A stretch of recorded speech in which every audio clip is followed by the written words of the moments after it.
Good morning, everybody. Welcome to Office Hours. I am so excited to have you all here. And as you know, Office Hours is very quick, direct. It's not meant to be like an hours long live stream. That is not the goal here. So, first and foremost, I just want everyone to know I'm so excited anytime I get to help, give back, or answer questions. And the questions that came through in this round of office hours were absolutely incredible for a variety of reasons. But one, I appreciate the fact that so many of you are willing to just ask the tough question. Maybe you don't feel comfortable asking in a normal kind of workshop environment, but that I feel very honored that you have asked me to one to show you and give you ideas and formats, but two, like to be actually able to share the tools and resources with you so that you can actually do what you're trying to do is really, for me, it's the funnest part about what I do. So I don't take it lightly that you have asked me to kind of participate, hang out with you. And so with that, there is so much, so much. Okay, so first things first. One of the first questions that I got was about understanding the best way to do different things in your Instagram so that when someone comes to your Instagram account, they can understand very quickly what type of, essentially, like what type of person you are or social proof or things of that nature. So I like to demonstrate with things that I feel add, a certain amount of value, but also I like to give you the tangibles of like, hey, look at this thing so you can understand. So the first thing that we're going to do is when we look at someone's Instagram, or we look at posts, or we look at how people are showing up, we want to be able to showcase like testimonials or things of that nature, whatever you have going on. Most people are not optimizing that way, meaning they're kind of thinking about something, they're not really sure what they should be doing. And so what ends up happening is they bury kind of the information that people need to make a decision. So, first things first, I'm going to give you a great example with somebody that I know really well that they have their profile optimized. And I basically looked at what they were doing and I said, okay, I really like how they've set this up. So, let me give you a visual example so that you're able to see exactly how, like, here's a way that you can showcase someone's abilities, but also you can showcase your own clients and testimonials. So here we have my buddy Haas from Content Factory.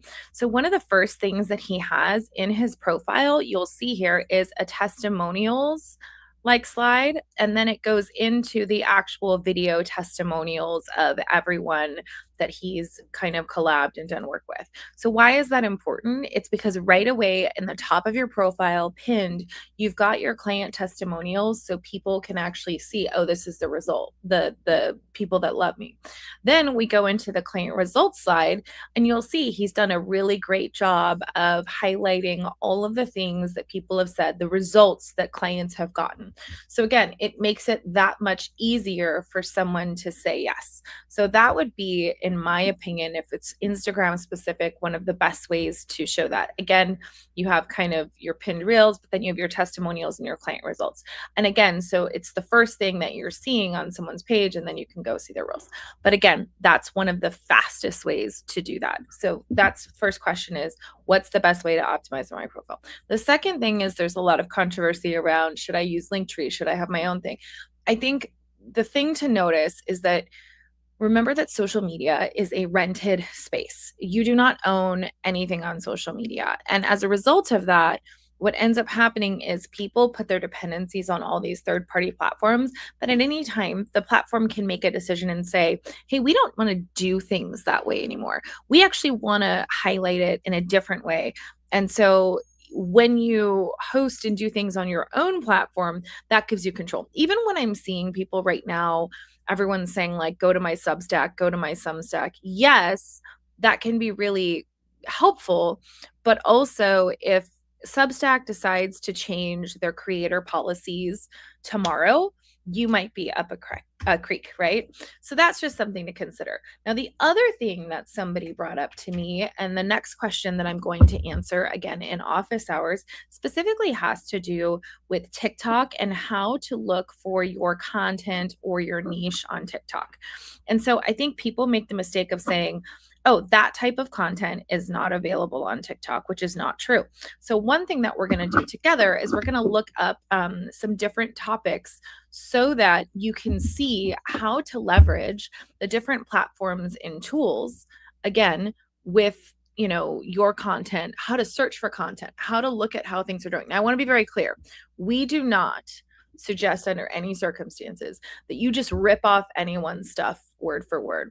But what you can do is look topically for information that makes sense. So again, if you're logging on to TikTok for the first time or for the third time, what we want to look at is, okay, here is your typical TikTok feed, right? Now, if we're going to look like something and just say like you're a business coach, for example, what you want to do is kind of search and see what people are doing. So here's the thing. Oh, these are the top 3 users that came through. But then again, here's some information around what these people are doing. And it's like, okay, what is this, so we can go through and see that there's a mix of knowns and unknowns, meaning that there's here's the other things that people looked for in that flow. So great example. I don't want to like listen to the sound, but again, when we're here we can start to understand the engagement rates. So I have vidIQ stuck into this. I have it on so that I can see the stats by video. So I can see it's a 12% engagement rate. There's just other access points and data that you get access to. The other thing that I look at is if I'm looking at different videos, I'm just trying to understand, like everyone kind of knows Dan Martell, right? So Dan Martell is a really well-known guy, but what we're looking at is, okay, what is his okay, it wasn't a long caption, right? He's got 61, comments here. Then you've got his other posts that are here. You can look at the style, the editing, how they did stuff. So in this example, you can tell it's just very simple. There's jump cuts in and out. There's not anything crazy. So that gives you an example. Now, there's a lot of people that will sit here and they'll say, well, I don't know what to look for. I'm not sure. And it's like anything is here. Proof, if I wanted to give you plumbing content, great. Like plumbing is a great example of a non-sexy industry, but like, hey, like let's look at okay, so this person's giving some very specific advice regarding something. All right, here's what the caption looks like. Right, we can see that there was a significant amount of comments, and so they've got their Instagram tagged. Now, this is a no-no. I wouldn't put any platform content from another platform onto TikTok that had a logo because they'll deprioritize that content. But again, you've got your captions, you've got you've got all that there, and you can tell that this is a video from 2023, so it's still doing well. So I think a lot of times people just assume certain content isn't going to be on TikTok, and that's not the case. Again, if you have something like a vidIQ is going to give you engagement rates or different things. So if we look at like even some of my own pieces, right, 1% is the average in the industry. So you can tell on average I'm at 8%, 6%, 5%. I'm above average, but that just gives you, again, an understanding. So if you are trying to or want to put content on TikTok and you're just not sure how to go about it, go through, study your engagement rates, study some of the things that have done well, and then look at the way that other people are doing things on their profile as well. Really helpful, really, really interesting, really like, again, it's research, right? And then again, the desktop version is really helpful, again, when you're doing this kind of research-based kind of moment here, because again, what we're looking at is how can we understand what the minimum is, how can we understand the space or room on the category, and then how do we then create that content. Okay, so that's essentially just something to keep in mind. Hey Derek, hey everybody, nice to see you. So next question that I received, and it basically said, what is the best way to make sure that my LinkedIn profile is optimized? Because I'm just starting my business. I was a corporate executive, and now I need to shift my focus. So, first things first, when it comes to LinkedIn, you have to understand that one, you also don't own LinkedIn, but two, you have a duty and a responsibility to share with people who you are, what you bring to the table. So, part of this is really understanding one, what are you saying or not saying with your profile? So, let me go ahead and give you kind of, again, the visuals so that you guys can see in real time what I'm suggesting that you do. Now, keep in mind, office hours is, again, it's really quick, it's really easy. Like, my goal here is not to solve everything. I'm only going till 10 o'clock. But again, I think part of the biggest thing that I can share with you is that I want people to be able to do things in real time in a systemic way to make sense. So let's just do this breakdown together of kind of the 101, and then we can kind of talk 201 strategies. So first, kind of 101 strategy, when we're looking at doing something like this, right? What we want to do is we want to have a banner that tells us a lot of information very quickly. So here's kind of some of the press I've been into, my companies. I wanted a little bit of that. You might notice Super Bowl rings. I do that on purpose. I work predominantly with men. Okay. So that's one thing, is that I know a lot of the men will be very interested in that. The second thing you'll notice is a clear profile picture, my name, and then it's like, hey, what do I want people to know about me? So I don't try to be cute. I try to be very functional so that if someone is searching, they can see that. Again, I'm open to contract work per always, well, volunteer work. Then we start to see kind of the views, etc. Here is where people make the biggest mistake. They try to be cute in their about section. About is really everything that you can do for people. So I'm very clear here. I'm not just this, I'm this. Here's what I do. Here's my process. Here's my superpower. Here's my skills. Then I can go in and highlight some of these skills. Then I can highlight recommendations that I've had from people. So those are all there. So you can kind of get an idea of who I am. And then we start to go into, that's actually the live office hours feed, but that's some content. And then here we go. Here is all of the different contracts that I've had as a result of, working in my organization, strategic advisory work that I've done for other people and clients. And again, I take the time to fill everything out as much as possible. Keep scrolling down. Then we do some projects. I also assign who worked on these projects with me. Volunteer work, very important. Your skills, fill that out. Recommendations. So here's the thing. Recommendations are so important for a variety of reasons, but the one thing you want to do is other people need to know that you're awesome. And so this is the place in order to kind of share that up. And so this lets people know who you are before you actually show up. So why does that matter and why is it important? Well, first things first, we want for people to know that we're an option. So asking clients to give you recommendations is 100% the easiest way to get clients, because when people see this, they go, oh my gosh, like this person understands it. A lot of the times people don't pay attention to that. And then they're confused when, again, when something doesn't show up, they're like, okay, like this isn't working, this isn't showing up. And it's like, well, you didn't optimize for it. The other thing that people are not doing on their LinkedIn profiles, as we continue to scroll down all the way, again, you can tell there's just different types of people from all different types of work, corporate, et cetera, right? So that's the recommendation section of your platform. Now, if you're curious, hey, I want to understand why this works. If I just type in business strategist, right? And I'm just looking for a person, right? And I've decided, hey, I want to look at a person. Now I'm going to look at people, and then I'm going to look at people that I'm connected to. And I'm going to say, is there anyone that's first level connection? And you can tell that all of this stuff is kind of here, and that's where I can do that. Oh, shout out to Ketma. This is a friend of mine that just showed up. So again, making sure that you fill out your profile, you have everything complete, super important. Now, the other thing that is severely under leveraged is this idea around these articles or things that you're posting. So some of you know that I have spent a lot of time intentionally not accepting everyone to be on my profile. So this is when we're writing an article, we're leveraging a LinkedIn feature. And let me show you what that looks like on the offset. So you'll see I have my newsletters that I've subscribed to, and then I have my own. As I go back up to posts where I've written an article, I want to show you specifically here. You can kind of see posts, comments, videos, images, newsletter. So now we're here.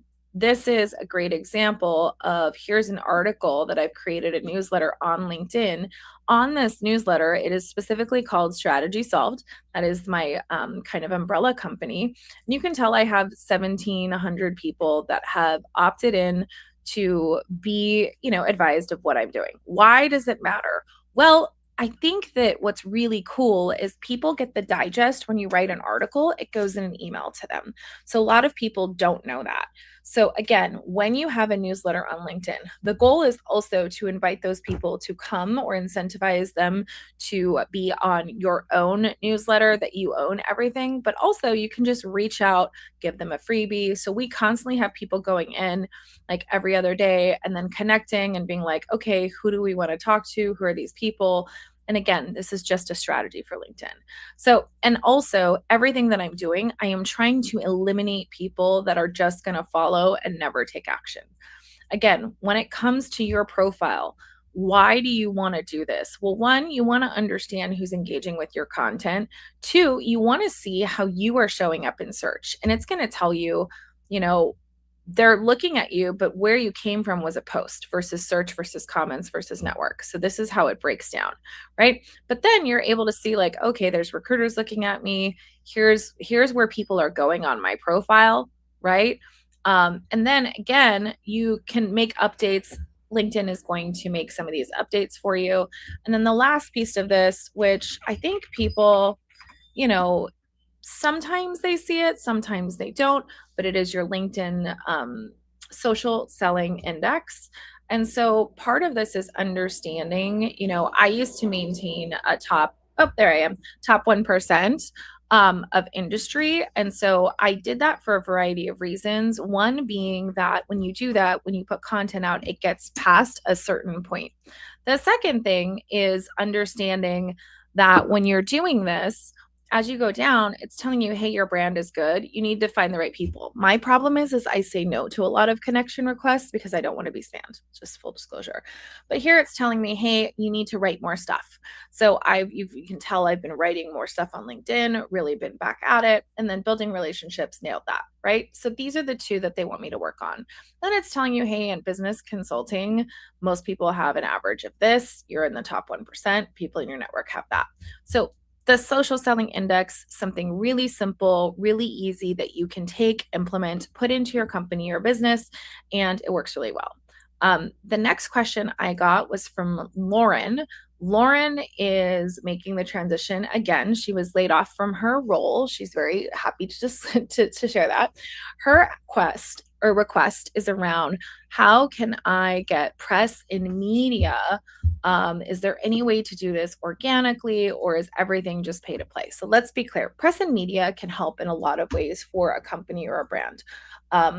One thing that I know for certain is that when you get press and media and you want to showcase, your authority to strangers or to people that you don't get an opportunity to talk to all the time, let's just go into it, make it really easy, show you where you can put those articles, show you how to demonstrate this expertise.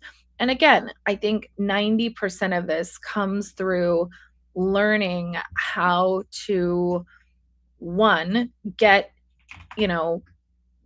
answer a reporter concisely, which most people have a hard time doing. So if you want to do like a paid press article, you've probably seen some things that I've done where, we're featured in something. This would be a great example, right? That was a feature. This one, again, that was a feature. And again, these are kind of paid media options, right? Now, there's also a way to get organic media options. But again, this only works if you are able to clearly articulate who you are, what you do, how you serve, and your expertise in a very concise and quick way. So let's jump into this. The tool that I'm going to recommend to you is called Quoted. Now, what is Quoted? Quoted is with a Q. And what Quoted does is it allows you to go in, set up your profile, okay? And then you're able to say the topics that you're qualified to speak to, all the contacts that you can get, your bio and your expertise, media that you've appeared in, etc. And why does that matter? Well, when we go into the opportunities section, one thing that we know is that we can, again, there's tons of ways to do this. And I think we have a special guest jumping on in 2 seconds. And again, you can just go in here and look for the things that make sense for you as a founder. So again, homeowners' rights to fund cash, how to vibe code your way to become a millionaire. So if you are doing any coding on Base 44 or Lovable, you go in, you pitch it. If they select it, you get to show that later. So that's pretty much the fastest, easiest way to get organic content, but it is like baseball. It's a number of at-bats. So you have to keep trying. It does not happen quickly. It does not happen, overnight. This takes time, but I promise you, if you keep at it, I believe the first article I got was on Fast Company, then Entrepreneur, then Business Insider. So it's totally possible to get press organically, and that leads to your credibility. With that being said, I'm going to bring in my friend and special guest and sponsor of this fun office hour session. You know him, you've seen him on the internet. He's gone viral for being amazing. He also is one of the funniest men on Instagram, and he's the best Instagram husband to our dear friend and colleague and influencer. I welcome Aaron Hagman. How are you? Hello. That was an intro. Thank you for letting me crash your office hours. This is sure, no worries. Impromptu. Good for you for being agile and not knowing I was going to be here. Hi. Nice to see you. Well, that brings me to my next point today, which is, let's talk. Coffee.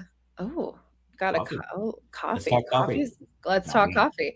So, while you're here, shameless plug, because why wouldn't I? There's a little QR code that's appearing on the left-hand part of the screen for you guys on Instagram. For the rest of you, it's like this way, I think. The other side, I don't know. Or just put up above. So I'm bringing Aaron on to talk a little bit about Reset France. What? You see there's a picture of a beautiful chateau on the bottom of this live stream. So let's get into it, Aaron. Let's talk about Reset. Let's talk about what we're doing, why we're doing it, why we're so crazy and throwing stuff in other countries, because why not? It's a good time. I want to talk about what I believe in. I want to talk about why I know at my core, in my soul, that entrepreneurialism matters. It is so important to our societies, to our local communities, our tribes, our villages, our neighborhoods, right? I don't know the stats. Marissa can find them in 10 seconds, but we all know the majority of individuals in our country and globally speaking are supported by or work for small businesses. And small businesses are, even 8-figure businesses by, I think, the definitions out there. Yeah. So at the end of the day, you as an entrepreneur and as a leader and an executive, you are so important. And Reset is the space that we know you're supposed to take as a leader, as an executive. Marissa's done it. I've done it our whole careers, where we know that we have to go take our day on the mountain and take the space away, even when things are great, especially when things are great. You need to go and contemplate and stop and check your velocity and make sure you don't crash onto the wall here on the course that we're on or whatever we're doing, and stop and look at the next steps. Because sometimes when things go so well, you end up 2 steps further than you thought you were going to be. Or when times are hard, when you lose a big client, when the government throws you a curveball you didn't see coming, when business happens, we have to regularly and consistently take the space for ourselves as leaders to work on ourselves and work on our business. And knowing that and believing that is so freaking important for our global community, and knowing that we've done this for ourselves, I am so excited that Marissa and I have partnered up to provide that space, to curate that space. It is always international relative to the United States, of course, speaking for our international friends. Hopefully we come to your hometowns, but it's always going to be international because we always are going to get you out of your space. No excuses, no offices, no babysitters on here because we've made the plans and we're taking you away for a week. It's always going to be all inclusive, except for your airfare to get there. We're going to take care of you and not let you have to worry about these things. So that's what it is. Come join us in France for our kickoff version of Reset on here. It's going to be the first of a summer and winter series that we're doing. And we have this amazing chateau out here. We're flying into Paris. We're going to meet you at Charles de Gaulle on Saturday, August 15th. We'll take it from there. We've got your hotels covered. We've got the chateau covered on here. Come out Saturday. We're going to transfer together. We're going to have breakfast and a brunch on Sunday. We're going to head out to the chateau. There, we're going to dig into a few days of intensive work, working on you, working on your business, and then working on integration. Really making sure that we take this time and take the ideas and the clarity and then go take it home. Take it back to our team so they don't go, what did you do on the day on the mountain, boss? No, you can come back and say, here's the vision. Here is the reorganization of the goal. Here's what I'm excited about. Here's where our focus needs to be. Or here's where the focus needs not to be. All right. I feel like I've rambled for a little bit, but I'm very excited about this. We have some early specials here in April. Come. If you're watching this live, I'm telling you, just go put a deposit down and reserve your spot right now. Yeah. This is going to sell out because we have just a handful of spots by design. Go ahead, Marissa. What are you going to say? Yeah, no, I was going to say, and don't forget, you can bring your business bestie. So here's what we know. We know that people sometimes feel awkward going into an event or a space by themselves. They're like the anxiety, and it's like, don't stress out. Don't be anxious. Just come hang out. Bring your bestie. We've got a rate for bring your business partner. You could bring your business bestie. You know, if you have a community and you want to roll through and bring some of your peeps, just reach out to Erin and I on social. Erin is Erin75X. I'm Marissa Esty. In the comments of this live stream for office hours is the actual link to learn more about the event. So if you have any questions, and there's a QR code that's still up if you want to scan that. Again, office hours is made possible by Erin and 75X. So first and foremost, we crushed it. We answered about 6 questions back to back rapid fire that we got. And we will be back next Tuesday, 9:30 a.m. PST with our cameo from Erin. Thanks for joining us, Erin. Appreciate it. Actually, this will be interesting, I think, to ask you, because the last question we had was on press and media and how to do that. And I was explaining there's organic and there's paid. Here's the way to do it organically, but it takes time. You did a lot of media at your former organization, right? You had to do, I call it the dog and pony show, right? They brought you out. Yeah. How much positive impact did that have on your organization in terms of like an investment? Like how much did it net in terms of brand awareness or thought leadership or credibility in the industry? It was, especially at the velocity and scale that we were working towards at the end, it was absolutely invaluable. We had to do it. It's not just what we think. So I'll keep it relatively short. Yeah. But the obvious is true. Marketing, sales, exposure, brand credibility, absolutely is a fantastic thing. Right? Like, especially if with a robust team, my marketing and sales departments were very appreciative of executive support from media and PR support. Really, they just made their jobs so much easier. So just to help the marketing and sales teams, everybody do it for those reasons. But number 2, customer retention, customer service, customer validation. You talk about thought leadership and validity. It's like with your existing customers, you know, again, check your data, check your metrics and your KPIs, like retention will go up, satisfaction, credibility, expertise will go up. That was huge. But the last one on here, and I was talking at an event not too long ago about the idea of who do we sell to? Who are we selling to? And from the executive CEO suite, we're always selling to capital. We're always selling to money. Maybe it's our banks. Maybe it's our relations. Maybe it's our investors. Maybe it's somebody we want to sell to down the line that we haven't met yet. And to have the social proof, as we would say, and all these amazing assets on very credible resources was really, really helpful to my fundraising and eventually our exit efforts to sell the business. Oh wow. See, there you go. We got it all figured out. It's I appreciate you sharing that because I think that's what everyone always wants to know. Like, do logos matter? And I would argue that more important than having the perfect website with the perfect copy and is like the perfect social proof goes 10 times further, right? People just want to know that other people think you're somebody. That's 90% of it. All right. With that, you guys, office hours is over. I will see you next week. You have the forum, you have the submission. We hope to see you there. Have a great week. Bye.